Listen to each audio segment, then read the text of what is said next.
Indianapolis has issued a severe thunderstorm warning for northeastern Boone County, southwestern Hamilton County, until 4 p.m. Eastern Daylight Time.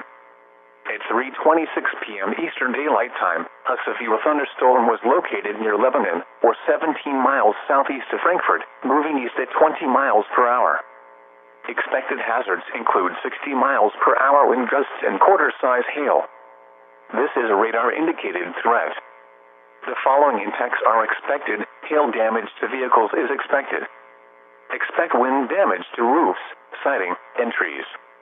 Locations impacted include Sheridan and Westfield. For your protection, move to an interior room on the lowest floor of a building. Repeating, a severe thunderstorm warning has been issued until 4 p.m. Eastern Daylight Time for the following counties in Indiana, Boone, and Hamilton.